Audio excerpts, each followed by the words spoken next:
आज आपण फक्त 5 मिनिटांमध्ये बनवून तयार होणारी पापडासारखी मस्त कुरकुरीत आणि पातळ अशी तिळपापडी बनवणार आहोत. खूप सोपी पद्धत आहे.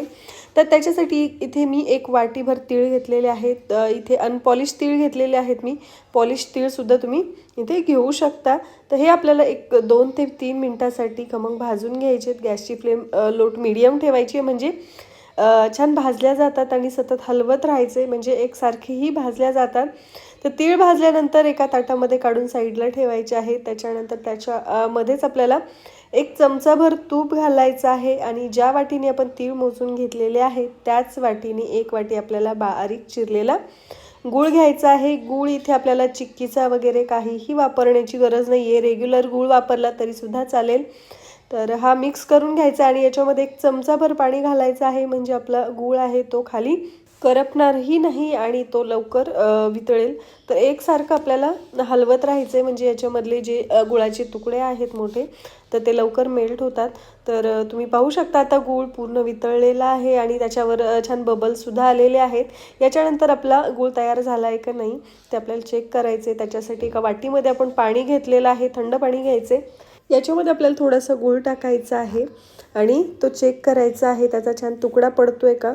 तर ओढून पाहिल्यानंतर तुम्ही पाहू शकता आपला गूळ आहे तो खेचला जातोय, त्याचा तुकडा पडत नाही आहे. तर तो गूळ परत टाकायचा आहे आणि थोडंसं अजून होऊ द्यायचं आहे. गॅसची फ्लेम सतत आपल्याला लोच ठेवायची आहे, नाहीतर आपला गूळ आहे तो जास्त शिजू शकतो. तर याच्यानंतर परत आपल्याला चेक करायचं आहे. तर तुम्ही पाहू शकता आता गुळाचा छान तुकडा पडतोय, मस्त क्रंची असा आपला गूळ तयार झालेला आहे. याच्यानंतर गॅसची फ्लेम आपल्याला बंद करायची आहे. गॅसची फ्लेम बंद केल्यानंतरच याच्यामध्ये आपल्याला तीळ टाकायचे आहेत आणि हे तीळ आहेत ते व्यवस्थित मिक्स करून घ्यायचे. तुम्हाला हवं असेल तर याच्यामध्ये तुम्ही शेंगदाण्याचे थोडेफार तुकडे किंवा पिस्ताचे तुकडे याच्यामध्ये डेकोरेशनसाठी टाकू शकता. या स्टेजला आपल्याला याच्यामध्ये पिस्ताचे तुकडे टाकायचे आहेत किंवा मग लाटताना टाकू शकता. त्याच्यानंतर इथे एक मी पोळपाट घेतलेला आहे, त्याला व्यवस्थित तूप लावून घ्यायचं आहे, म्हणजे आपली जी पट्टी आहे ती खाली चिकटणार नाही, व्यवस्थित निघते. आणि लाटण्याला सुद्धा आपल्याला थोडंसं तूप लावून घ्यायचं आहे, म्हणजे लाटताना त्यालाही चिकटणार नाही. जे मिश्रण आहे ते आपल्याला आता काढून घ्यायचं आहे. तर ह्या स्टेजला आपल्याला याच्यामध्ये पिस्ता घालायचे आहेत. टाकायचे असतील तर टाका किंवा नाही टाकले तरीही चालतील. तर स्पॅच्युलाने आपल्याला थोडंसं पसरवून घ्यायचं आहे आणि जेवढी पातळ लाटता येईल तेवढी पातळ याची आपल्याला पापडी लाटून घ्यायची आहे. बघा, अगदी सहज लाटल्या जाते आणि फार पटकन लाटून घ्यायची, नाही तर एकदा सेट झाली की ती व्यवस्थित लाटता येत नाही किंवा जास्त पातळ होत नाही. त्याच्यामुळे पटकन लाटून घ्यायची आहे.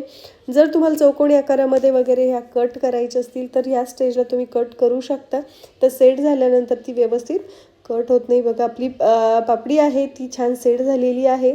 10 मिनिटानंतर तुम्ही पाहू शकता मस्त क्रंची झालेली आहे, अगदी पापडासारखी कुरकुरीत आणि सहज त्याचे तुकडे पडतात. ते गोल आकारात ठेवू शकता किंवा असे या पद्धतीने तुकडे करू शकता.